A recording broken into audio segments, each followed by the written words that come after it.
early in the game, ball on Seattle's own 5-yard line. So again, not ideal.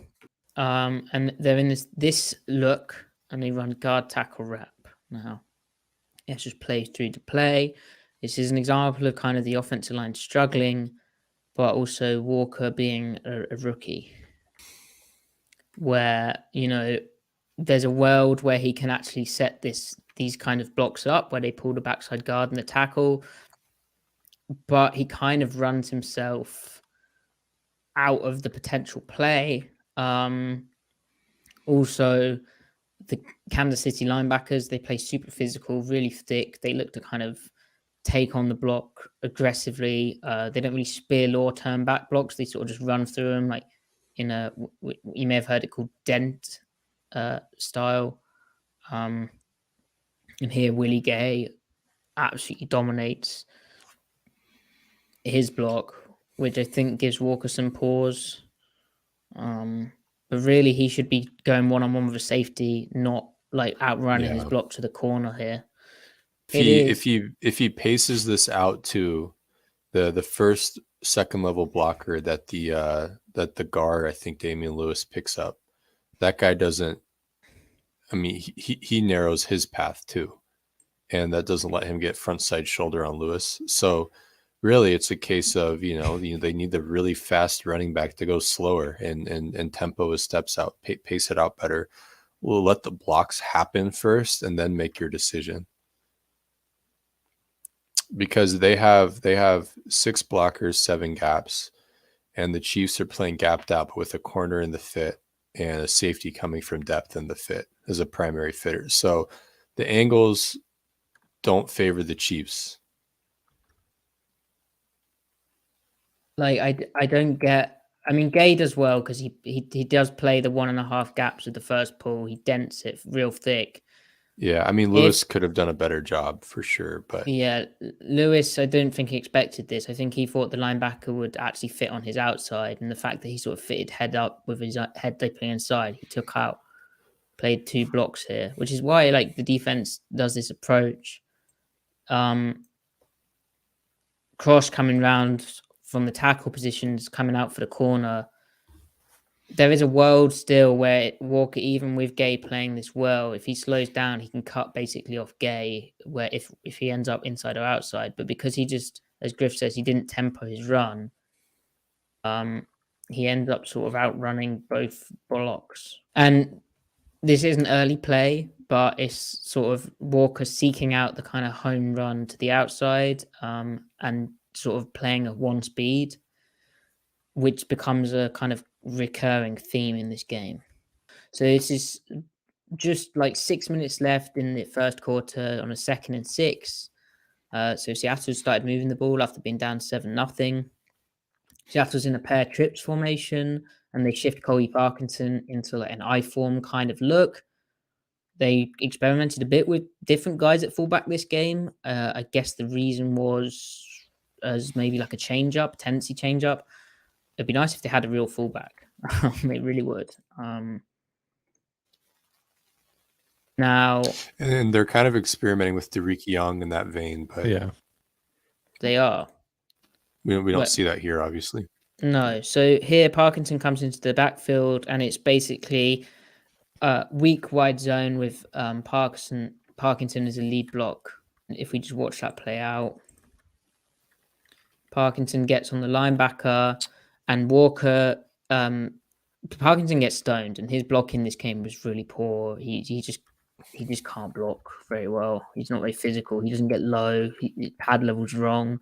That linebacker's denser than him. He's just sort of spindly, lanky type. But Walker, instead of just cutting back and taking, I mean, he already had like back to the line of scrimmage there, and he could have cut back and probably got 2-3 yards on the 2nd and 6, which then brings up 3rd and 3. He bounces out and gets tackled for a loss, which brings up like 3rd and 11. But even if you're going to bounce this, though, why are you hitting? Like, why is your aiming point the inside of Colby's half, like the inner half of Colby Parkinson when you have the bubble there? Because he's reacting to as soon as Colby got like he's he's just trying to create something after Colby got knocked back. He didn't think bounce initially, you know. Yeah. He's just trying to make stuff happen on the fly, which again, it's not really a viable way of doing it. So it's I mean, zone weak, you have the B gap bubble, and you're getting an extra blocker there. It just seems like he should have been thinking banging off of Colby to the outside initially and adapt his path so that he could hit it at full speed if he's thinking outside. Yeah, it's a frustrating one, and it's like the kind of thing where Seattle getting upset. Like double team, I think they do a pretty good job at the point of attack, having as Griff said, it's to the B gap bubble, so they have Blythe to take on the nose tackle. They have Lewis climb for the linebacker coming in. Mm-hmm. Like this should just be a cut across the wash. With that blown up, he could just dip his head in here and he gets a few yards. Like, and I know there's a body there, but like it's just about avoiding the negative play at this point. Yeah. But there is a gap here, but like the way that it all bubbles out is not good. Well, really, at least from the other angle, it seemed like the only way he was going to hit that gap is if he didn't bump into Colby. Yeah. So, yeah. So, and yeah, it doesn't help that Colby gets blown up. But again, it's kind of a recurring thing.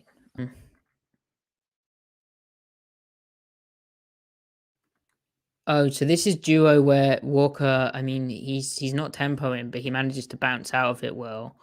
And then they ran duo again, and this is Parkinson having another nightmare. Because it looked like they might have found something with duo. And the problem with this kind of play being made, where the tackle comes from the backside, is then from like a Walker perspective, it becomes harder to trust the blocking. So if we draw up like duo here, so you can see they brought in Stone Forsyth as the third tight end, which is something I actually missed during the game. So duo is basically power without the puller. So you get a load of double teams up front. So like bang, bang, bang, bang, bang, bang. And then depends what happens over here. And then the running back is gonna hit this kind of front side, this A gap, and then read the Mike linebacker. And if the Mike linebacker, who they designate, but I believe it's this guy, if he charges downhill, then the running back can look to bounce it back outside. But it's all about pressing this A gap and the double team on the 3 tech in this instance, and then you can either bounce or hit it up the middle.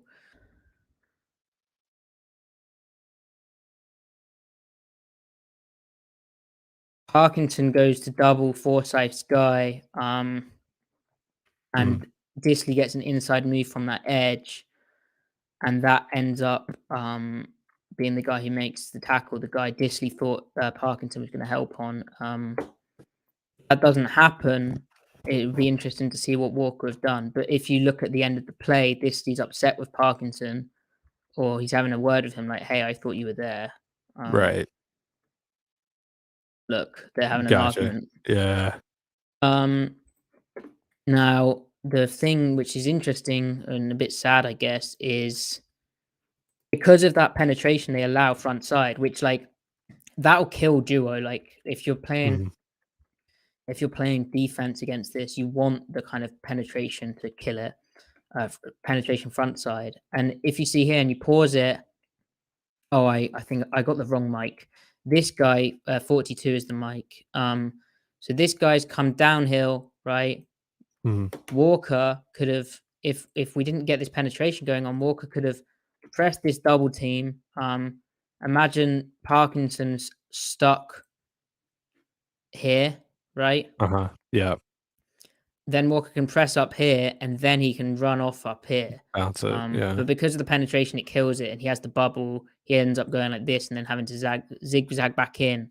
So yeah, just a bad missed assignment, missed pickup from them here, which cost the run. And then that, like I said, it means you lose trust as a running back in like what's real. Then it brings up 3rd and 6, 7 and 2 in the second quarter, 2nd and 10. Seattle has really kind of been liking 2nd and long runs, and they have been efficient until this game, really. Yeah. I don't understand the blocking here either. Now I'll get to that. So like the idea is that like it's a zone read with a split action, and so you leave the backside edge unblocked, but then Disley wraps around. So they have this little jet thing going on. It's inside zone, or I don't know, would they call that mid? No, it's inside zone. No, it's inside zone. Yeah. Yeah. And then here comes Disley wrapping around. You have weird timing going on in the backfield. Like, is that? It's Penny Hart, I think. Penny Hart, yeah. Yeah. Penny Hart almost getting in the way of the snap. So bad timing, weird timing. Disley goes for this guy, which doesn't make sense. I don't know why he doesn't, like, Dunlap hides from him. Dunlap was disruptive against the run in this game. Well, is it supposed to be like zone read arc instead of like zone read, like zone splits, like split zone read? I don't know. I mean, maybe, but like, why are we not blocking a guy who's unblocked, hunting down the? Yeah. I said a bad word there, actually. See, what I don't understand though is why is Walker not trying to like press the backside A gap bubble first? Yeah. And then like let that be his track and then work to the front side A gap if something's there. But he immediately goes for. Yeah, this is insane. This is not like, maybe what is he doing? Like, never do that right there. That's not. Yeah. It's inside zone right now. It's not outside zone or mid zone. Here comes the little jet. Griff is saying he should be pressing here, the sort of left initially of Blythe initially. And I think Disley should clear out Dunlap and this guy should be unblocked. Yeah, because then that's how you sift back off tackle. Like when Chris Carson was a really good gun inside zone runner, and most of his successful inside zone runs went off of the left tackle when they ran zone right, or off the right tackle when they ran zone left. So, and like Cross's blocking is good enough here that if, like you're saying, Matty, if Disley chooses Dunlap, then there's a crease. There's a crease, and even if it's a narrow crease, I mean, Walker has excellent contact balance, but he runs like he has to be devoid of contact. It's like, dude, use what you have. Because you can see how if Walker presses this up here, and Disley had wrapped around to Dunlap, then it cuts back and he can either access up here or more likely. Well, I guess that could happen, but Dunlap's playing so tight, it could go up here. Now, maybe this guy makes the tackle, but we're talking like, that's 3 yards, which could become 5 with the way Walker runs. Right, exactly. And how many runs have we seen happen exactly that way against the Seahawks defense? Where there's a guy available, like a corner available to tackle, but corners making tackles can be 3 to 5 yard runs, Yeah. So that brings up 3rd and 11. But you can tell, like, just his body has fallen apart even since 2 years ago, because he never lost this badly to Chris Jones this frequently either. He's playing 50% of the snaps for a reason. Yeah, and you wonder, like, however good Phil Haynes can be, he probably needs the reps. This run is stupid as well. Okay, so it ends up working out, but on the subsequent 2nd and 10. Seattle calls in a draw play that Walker starts running around. His yards. I mean, you talk about so dumb. It's so dumb. It's a very C-Mike moment. Like C-Mike is seeing that on his couch and pumping his fist right This now. is very much he can't keep getting away with this type Get of upfield, man. You can't pause. You can't pause like football because like it's obviously happening so fast. But like if you pause it kind of at the mesh point, you can see Lewis is kind of this guy's playing heavy on him because he's a 3 tech. He might dip inside, he might bounce to the outside. So, you have to make that work. But like Blythe has got a nice leverage block on 32 in the box here. So if you just hit this like off Blythe's butt, that would, and you tempo it slightly and you're like slightly patient with it, you should get good results. But like Walker just runs himself out of the place. And now like he's here, like if he's remember earlier when we said he reads hats to a fault almost? He sees Chris Jones work to the inside and goes, "Oh, okay, B gap now." Yeah.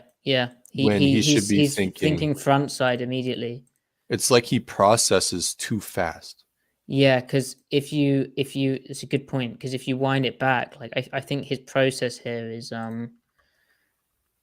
he sort of eliminates the backside potential as soon as. I mean, I don't know. Look, his eyes are right on Chris Jones working inside right now. Yeah, he's not even worried about the backside. So, but the thing is, Lewis has about, like, you talk about horizontal leverage, which, like, horizontal leverage can defeat, like, vertical displacement, right? Right. But they have so much verticality on the Chiefs in the box right now. That's what they play for, yeah. Lewis is 3 yards upfield. Blythe is 5 yards upfield. Just keep your eyes backside and let that be more of an advantage than the disadvantage of Chris Jones working to the A gap. And like there's just so much here now. And granted, further speaking to how much vertical push they have, the reason why he still gets yards out of it is because they have so much vertical push. Yeah. And the other factor at play is the safeties actually fitting front side on this more so. So like he's technically up in here. That's crazy. So it further makes the cut back or the bend back a option. Yeah. Like I'm going to say something controversial. I really don't think center is that much of a problem for them. No, in either case. Blythe is not a good blocker one-on-one, but he doesn't need to be. Center play doesn't need to be above average one-on-one blocking. If both guard spots are good, a well, good chemistry from the center and guard can make up for the center not being a good blocker. But Creed Humphrey, Griff. Yes, indeed. Now we saw Miles Adams whoop Creed Humphrey on a few reps this game. Yep. Speaking of, I didn't think Blythe was an issue really this game. Like he stumbled over. He does occasionally struggle, but like the issue wasn't that. So the run game kind of got going, but also there's. I wonder when Pete actually said his comments to Ken about hitting it more up the middle, not dancing, because like there's still plays like this where I was a bit confused. It's that the temp. I mean, I guess this is up the middle, but like this is split inside zone from the pistol. You get all right displacement, like from the line. Lewis kind of struggling against Chris Jones. Here comes Fant back across on the split action. And I don't really like if Walker presses this up again, it's like reacting too quick to the helmet. Yeah, although the back path on this one, it does feel more like tight zone and less like inside zone, which tight zone is just even tighter inside zone, right? Even more inside. And I think, especially with the split action, I think he's thinking bend back. And why not press more into your block? Like if you watch him here, why not start press up here and then hit it back? His plant should be more at the bottom of the C on the logo, right? Not right there. This is too soon. You have not, because then that lets Fant. that probably gets those blocks washing more to the right because the defenders are keying the back, right? Yeah, he gets the ball and just cuts. Block develop. Yeah, I mean, so that was him in college. He was very chaotic, but he was under control, and that was because it's college speed. So I think this is always going to be his style. He's just going to be more careful with it, and he just has to adapt to how fast things develop and how slow things develop in the NFL. It's just a different game. The fact that we're seeing the explosives translate this early, though, is a really good sign, and probably the more important sign, because theoretically he'll get better at this stuff. Because Penny wasn't good at it either to start, and then he got really good at it, right? Yeah. And who knows where Penny would be at today if he didn't have all the injuries. But no, yeah, but Penny seemed more like a confidence thing, like with his knee and like yeah. But he also was going and like running up inside, maybe. I mean, yeah, Walker's not lacking any confidence. Like that's not the issue. So they started running this full house set in the second half. They're found some success with it. Yeah. But I don't know. Back to it.